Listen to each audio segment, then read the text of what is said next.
voltamos com o Jogo do Poder, hoje entrevistando os deputados Carlos Santana, do PT, e Índio da Costa, do DEM. Deputado Índio da Costa, voltando ao projeto Ficha Limpa, a proposta originária, a proposta que foi dirigida ao Congresso com esse movimento popular, do qual participaram 1.600.000 pessoas, hoje já chega a quase 2 milhões de pessoas, ela me parecia um pouco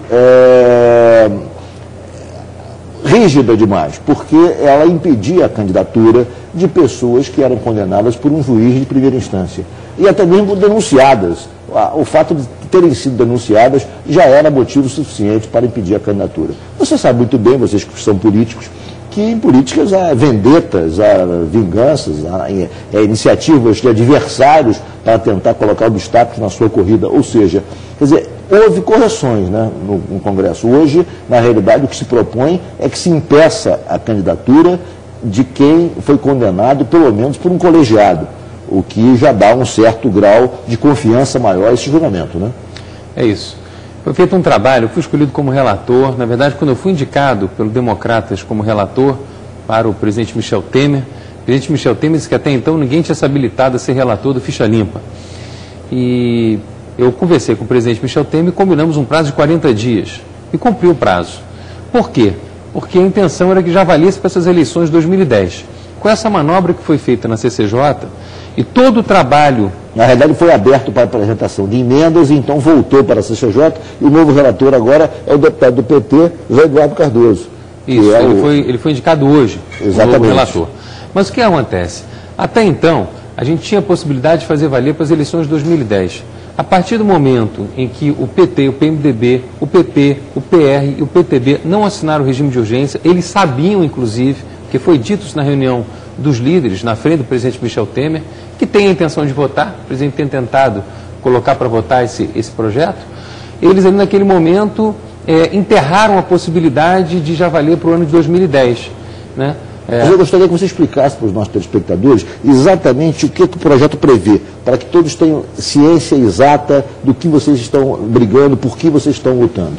Olha, o projeto prevê muita coisa. Ele prevê basicamente que as pessoas ficarão, aquelas que forem condenadas por um grau colegiado, elas ficarão 8 anos sem ter o direito de se candidatarem, mais o período em que elas tiverem sido apenadas. Portanto, cometer um crime, e esse crime está dentro do rol daqueles crimes tipificados para se tornar inelegível, crime contra o patrimônio popular, quer dizer, contra o patrimônio público, contra o patrimônio privado, crime de abuso sexual, chama dignidade sexual hoje, tanto pedofilia quanto estupro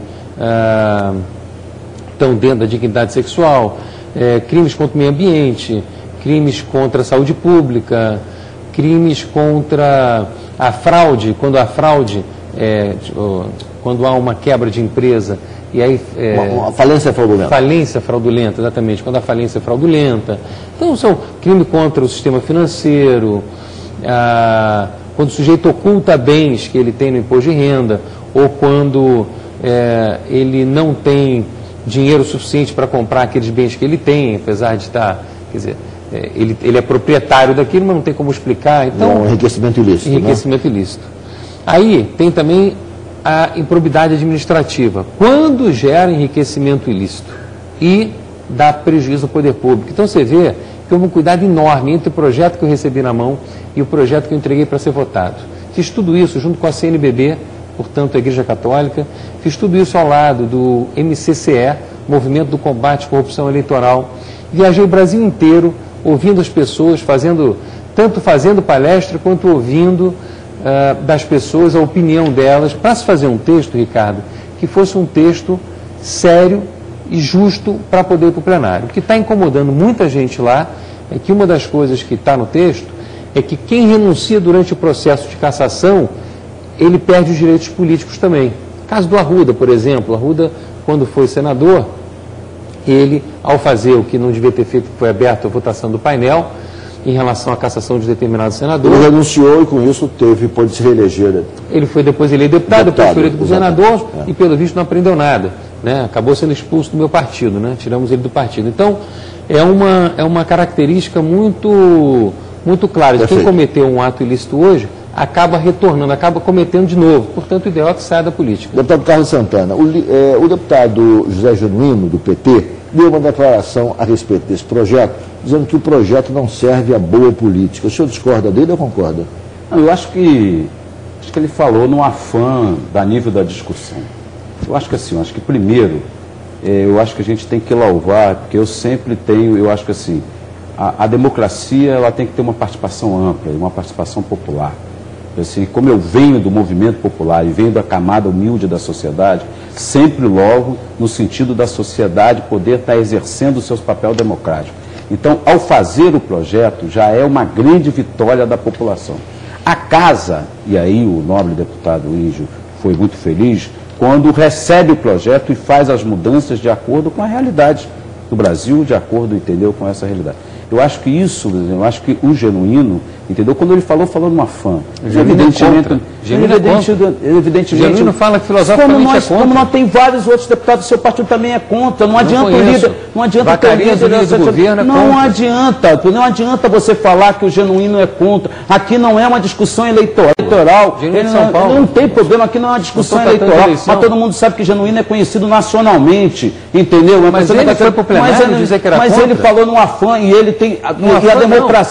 E a democracia tem todo esse direito, mas na hora quando votar, se tiver um acordo, a votação vai ser sim, entendeu? E espero eu acompanhar e eu que posso liderar e vou liderar esse movimento porque assino e tenho clareza da necessidade desse projeto. Então nós não estamos fazendo aqui uma discussão meramente eleitoral. Eu estou aqui reafirmando a necessidade de cada vez mais a população está fazendo do projeto de iniciativa popular e nós não se utilizarem deputado para fazer demagogia em cima de projeto. Nós não podemos ser demagogos em cima de projeto, entendeu? A gente que tem que cada vez mais fortalecer as iniciativas populares. As iniciativas populares são importantes. Eu tinha falado um momento atrás, entendeu? Que tem projetos de iniciativa popular na casa que a gente não consegue votar. Deputado Luiz da Costa. Só para dizer o seguinte, olha aqui. Então é muito bom ter o seu comprometimento com ficha limpa e eu queria pedir o seguinte, o movimento popular está absolutamente contra as mudanças que o PT quer fazer. Portanto, poderia aproveitar o relatório que eu fiz, junto com a sociedade brasileira, os representantes da sociedade brasileira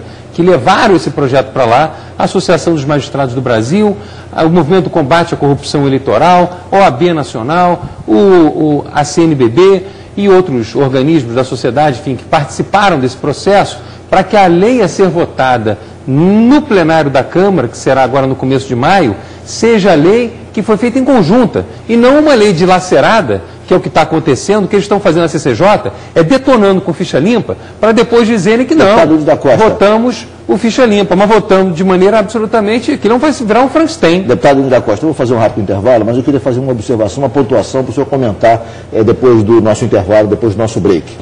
Ser contra o projeto, de certa maneira, cria uma situação complicada diante das pessoas, dos parlamentares que devem satisfação à sociedade. Ou seja, é muito complicado alguém sustentar uma tese, sendo parlamentar, sendo político, contra o projeto. No entanto, há argumentações técnicas de pessoas também de reputação inabalável, como o presidente futuro do TSE, Ricardo Lewandowski, que disse abertamente que é contra o projeto. Disse, inclusive, que, para ele, a tese da presunção da inocência deve prevalecer sobre qualquer outra tese, do ponto de vista judicial, do ponto de vista do direito. Essa tese é uma tese essencial, é um valor essencial da democracia. Portanto, eu queria que o senhor comentasse isso após o nosso intervalo. O Jogo do Poder volta em 1 minuto aqui pela CNT.